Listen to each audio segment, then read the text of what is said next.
दर्शकों, अभी हम पहुंचे हैं सत्संग स्थल पर, जहां संत रामपाल जी महाराज जी का आप पीछे देख रहे होंगे एलईडी में सत्संग चल रहा है। और साइड में एक तरफ बहनें बैठी हुई हैं और दूसरी तरफ आप देखेंगे भक्तों के बैठने की व्यवस्था की गई है। बहुत ही अनुशासन के साथ यहाँ पर वो बैठे हुए हैं और शांतिपूर्वक बैठ करके संत रामपाल जी महाराज जी का यहाँ पर वो लोग सत्संग सुन रहे हैं। आप देखेंगे नीचे तो आप देख ही पा रहे हैं पूरा एकदम फुल है। उसके अलावा अगर आप ऊपर नज़र डालेंगे तो वहाँ पर भी एकदम जो ये ऑडिटोरियम है एकदम खचाखच भरा हुआ है।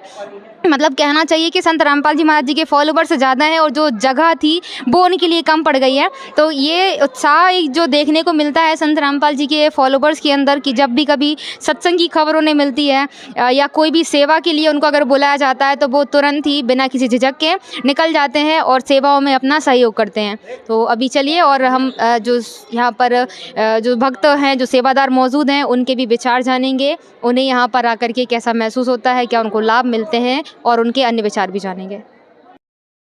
दर्शकों, यहाँ पर हमारे साथ जो स्टेट के कोऑर्डिनेटर हैं विष्णुदास जी, वो यहाँ जुड़े हुए हैं। उनसे थोड़ा सा जानेंगे संत रामपाल जी महाराज जी के बारे में। नमस्कार सर। नमस्कार सर, यहाँ पर सत्संग कार्यक्रम हुआ नरसिंहपुर में, ऑडिटोरियम जो शासकीय विद्यालय है, महाविद्यालय है नरसिंहपुर का, तो इसके बारे में आप क्या कहेंगे? मतलब सत्संग क्यों ज़रूरी है?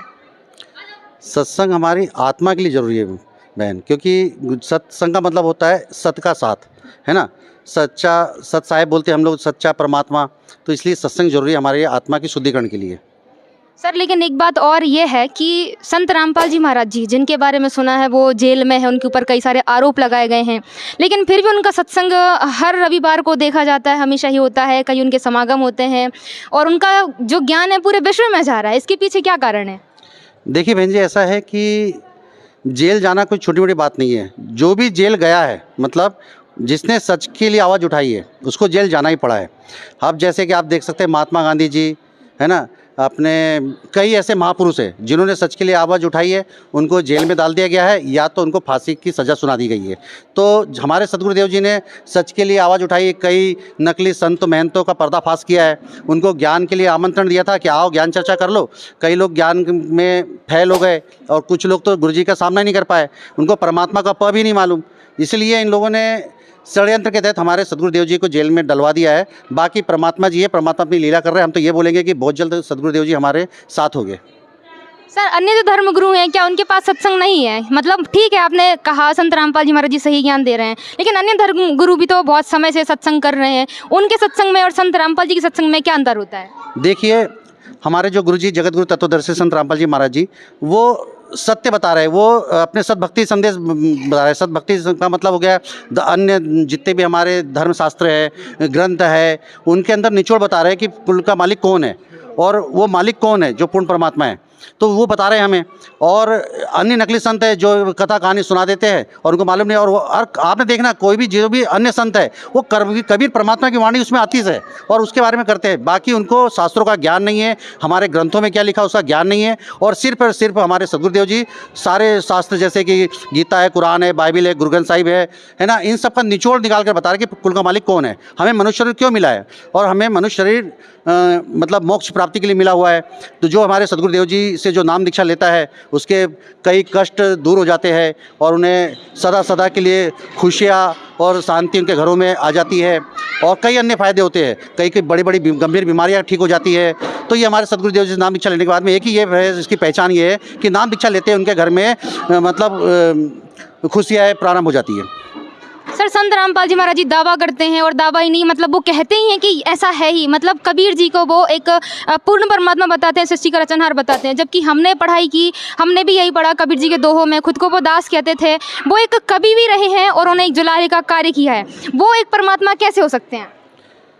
देखिए, हमारे अन्य कई धर्मशास्त्रों में लिखा हुआ है, कुरान में लिखा है, बाइबल में लिखा है, गुरु ग्रंथ साहिब में कि अल्लाह अकबर बोलते हैं मुसलमान, जबकि वो अल्लाह अकबर वो कबीर परमात्मा है। वेदों में लिखा हुआ है कि कबीर सृजनहार, कुल का मालिक एक ही है, वो कबीर परमात्मा है। सभी संतों की वाणी के अंदर लिखा है कि कबीर परमात्मा है। तो इसका कई आपको सारे धर्म ग्रंथों के अंदर, शास्त्रों के अंदर, अगर आप ये मेरे पास उपलब्ध यहाँ पर सामने बुक स्टॉल पे पुस्तक रखे सारे धर्म ग्रंथ, मैं आपको उसमें बता सकता हूँ कि कबीर ही परमात्मा है। और आज जगत गुरु तत्वदर्शी संत रामपाल जी महाराज जी के शरीर में स्वयं कबीर परमात्मा विराजमान है। सर यहाँ पर जो सत्संग कार्यक्रम हुआ उसके बाद में ब्लड डोनेशन का भी कार्यक्रम यहाँ पर चल रहा है, बाहर बस आई हुई है। तो ये अक्सर संत रामपाल जी का जो रुझान है हम देखते हैं सामाजिक कार्यों के प्रति भी रहता है, ऐसा क्यों? देखिए, हमारे सदगुरुदेव जी ने हर समय सामाजिक कार्यों में बढ़ चढ़ के भाग लिया है हर समय। जैसे कि देहदान होता है, रक्तदान होता है। आज यहाँ पर कई सैकड़ों रक्तदान होना है आज यहाँ पर। और देहदान के फार्म में जाके जैसे शिक्षा के इसमें मेडिकल स्टूडेंट को मतलब शरीर काम में आता है। और इस संभाग से तो कई अभी तक सैकड़ों देहदान हो चुके हैं और अभी भी आज भी देहदान का कार्यक्रम है यहाँ पर। और कई लोगों के देहदान के फार्म भरे जाएंगे, संकल्प लिया जाएगा। और रक्तदान के जो है तो रक्तदान में हमारे यहाँ पे साल में 7 समागम होते हैं, तो उसके अंदर बढ़ चढ़ कर हिस्सा लेते हैं। कई हज़ारों यूनिट में रक्तदान होता है। और ऐसे ही पूरे भारतवर्ष में जो 10 आश्रम है उनमें भी सब जगह होता है, जहाँ सत्संग होते हैं वहाँ रक्तदान होता है। ये जो रक्तदान है गरीबों के लिए होता है, जो पुलिसों के लिए होता है, आर्मी में जहाँ भी युद्ध हो जाता है तो उनके काम में आता ही है। सर इससे आप लोगों को क्या फ़ायदा मिलता है? मतलब सामाजिक स्तर का कार्य तो अन्य लोग भी कर रहे हैं और जैसा भी समाज को चलना है चलने दें, आप लोग अपनी भक्ति पर ही केवल क्यों नहीं फोकस करते? देखिए, ऐसा है, सदगुरुदेव जी ने मतलब जो आध्यात्मिक सत्संग कर रहे हैं उसके साथ साथ में सामाजिक कार्य को भी करा है। क्योंकि देखो यहाँ पर समाज के अंदर कई गरीब है, लाचार है, अथाह लोग हैं, तो गुरुजी उनकी मदद भी करते हैं। जैसे आपने देखा होगा बीच में कोरोना की बीमारी आई हुई थी, लोग बाग घरों पे जाना पसंद नहीं कर रहे थे। हमारे सदगुरु जी ने पहले ही भविष्यवाणी कर दी थी कि ये कोरोना जैसी महामारी आएंगी, लाशों के ढेर पड़ेंगे, कोई उठाने वाला नहीं मिलेगा। तो ये चीज़ हमने अप्रत्यक्ष हमारे जो सदगुरुदेव जी की भविष्यवाणी को सिद्ध होते देखा है हमने। और हमारे सदगुरुदेव जी ने घरों घर भोजन भिजवाए। हमने मतलब पूरे ऑल ओवर इंडिया के अंदर जितने भी हर ज़िलों में हमारे भगतों की संख्या है, भगत जाते हैं और बढ़िया गाड़ियों के अंदर राशन पूरा भर के, पानी सप्लाई, जहाँ बाढ़ आ जाती है, भूकंप आ जाता है, हमारे सदगुरुदेव जी मतलब सामाजिक कार्यों में हर समय आगे है और आगे बढ़ चढ़ के हिस्सा लेते रहते हैं। बहुत बहुत धन्यवाद सर। सत साहिब जी। दर्शकों, सत्संग कार्यक्रम समाप्त हो चुका है और पूरे में अब जो भगत हैं कोई चाय राम ले रहा है, तो कोई कुछ किताबें ले रहा है, कोई फ़ोटो ले रहा है। तो यहाँ पर अब सारा प्रोग्राम उनका जो चल रहा है तो स्टार्ट करते हैं। यहाँ पर जैसे आप देख पा रहे हैं मेरे सामने, कैमरामैन से कहूँगी यहाँ पर फोकस करें। यहाँ एक डॉक्टर बैठे हुए हैं, मतलब पूरा फर्स्ट एड का सामान लेकर के बैठे हुए हैं और इनके लिए कोई दवाइयाँ लिख रहे हैं। तो मतलब आप देखेंगे कि एक दिन का समागम, उसके बाद भी यहाँ इतनी सारी व्यवस्थाएं की जाती हैं। तो चलिए इनके विचार जान लेते हैं। नमस्कार सर। सर क्या नाम है आपका? डॉक्टर संतोष दास जी। सर आप यहाँ पर क्या कर रहे हैं? क्या आप यहाँ पर भी अपनी दुकान चला रहे हैं? मतलब आज मेडिकल आपने बंद कर रखी होगी, तो सत्संग में आप अपना काम चलाते हैं? सत्संग में सतगुरु संत रामपाल जी महाराज की द्वारा ये निःशुल्क दवा दी जाती है भक्त और भक्तमतियों के लिए। अच्छा, तो उनको निःशुल्क दी जाती है, तो आपको तो कुछ पैसे मिलते होंगे कि आप अपना दिन छोड़ करके यहाँ पर आते हैं, दुकान बंद करके आते होंगे? नहीं, ये तो सतगुरु संत रामपाल जी महाराज की प्रेरणा से दिया जाता है और निःशुल्क रहता है, बिल्कुल फ्री जी। सर आपके पास क्या क्या सुविधाएं उपलब्ध हैं? मतलब क्या करते हैं? प्राथमिक उपचार पूरा रहता है मैम जी। जी सर, धन्यवाद। तो यहाँ पर ये जो मैडम है, मतलब उनके लिए दवाइयाँ लिखी जा रही हैं, उनसे भी जान लेते हैं कि क्या सही में ये लोग कोई पैसे नहीं देते हैं। नमस्कार जी। सत साहिब जी। क्या नाम है आपका? सोनम दासी। मैम आप यहाँ पर दवाइयाँ ले रहे हैं, तो अभी आप कितने रुपए इनको पे कर दिए? कुछ रुपए नहीं दिए हैं। अच्छा, ये जो दवाइयाँ एकदम निःशुल्क मिलने वाली हैं आप? जी जी जी, धन्यवाद। तो दर्शकों, जैसा आपने यहाँ पर सुना, डॉक्टर ने बताया कि उन्हें भी ना कोई फीस दी जाती है और जो यहाँ पर मरीज आए हुए हैं उनसे भी कोई भी रुपया यहाँ पर नहीं लिया जाता है। आगे हम बढ़ेंगे जैसे जैसे भी आप यहाँ पर देख रहे हैं, कुछ फोटोज़ हैं, कुछ बैनर्स हैं, संत रामपाल जी के जो कुछ उद्देश्य हैं वो यहाँ पर आप देख पाएंगे। जैसे लिखा हुआ है, सबसे पहला है विश्व को सद्भक्ति देकर मोक्ष प्रदान करना। दूसरा लिखा हुआ है, भारत से दहेज रूपी रावण को जड़ से उखाड़ फेंकना।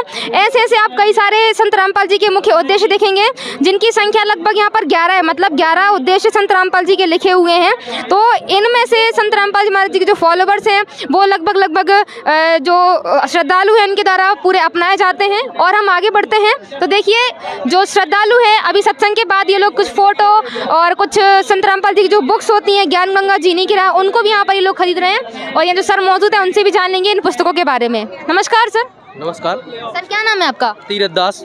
सर हम यहाँ पर पुस्तकें देख रहे हैं, कई सारी ज्ञान गंगा है, गीता तेरा ज्ञान अमृत भी यहाँ पर मौजूद रहती है। उसके अलावा गरिमा गीता की, मतलब गीता से संबंधित यहाँ पर कई सारी पुस्तकें रखी हैं। एक अलग से कबीर सागर का सरलार्थ भी यहाँ पर हमें देखने को मिल रहा है। तो ये जो सारी पुस्तकें हैं, इनके बारे में आप क्या कहना चाहेंगे? क्यों आप लोगों को ये पुस्तकें देते हैं? ये जो पुस्तकें हैं, संत रामपाल जी महाराज जी ने गीता जी का जो सार है, जो गीता जी में कुछ शब्द ऐसे हैं जिनका अर्थ सही नहीं हुआ है, उन चीज़ों के बारे में गुरु जी ने निकाल के इसका सार दिया है। गीता जी में कुछ शब्द ऐसे हैं जिनका अर्थ सही नहीं है, वो सही इसमें किया गया है संत रामपाल जी महाराज जी द्वारा। सर एक पुस्तक और जो हमें नई नई सी देखने को मिल रही है, हिंदू साहिबान नहीं समझे गीता वेद पुराण।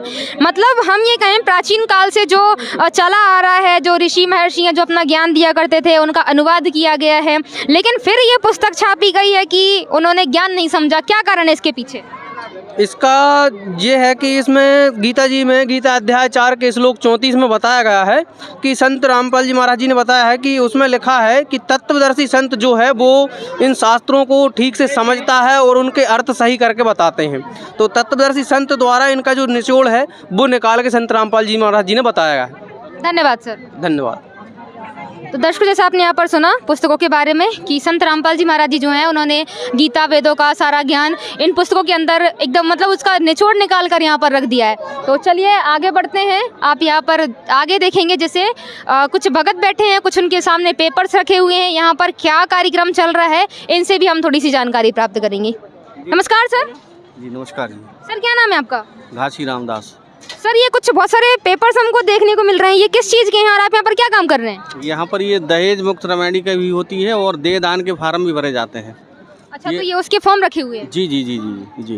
तो क्या है मतलब इनका दहेज मुक्त विवाह और ये फॉर्म वगैरह किस लिए? ये पहले देह दान के फार्म जो हैं ये जब हम सतलोक गमन हो जाते हैं इसके बाद फिर ये बॉडी को जौनपुर मेडिकल कॉलेज में दान परिवार से किया जाता है ताकि वहाँ पर जो बच्चे हैं वहाँ पर जो पढ़ाई कर रहे हैं वो उस बॉडी से देख के जो भी उनका रहता हो उस टाइप से वो दान वहाँ कर दिया जाता है। दूसरा ये है कि दहेज मुक्त विवाह जो हो रहा है इससे क्या है कि दोनों पक्षों की कोई प्रकार की दहेज लिया नहीं जाता है और परमात्मा जी के आदेश अनुसार 17 मिनट में रेमेडी हो जाती है। इसके फार्म भरे जा रहे हैं। जी धन्यवाद सर। सच्चाई।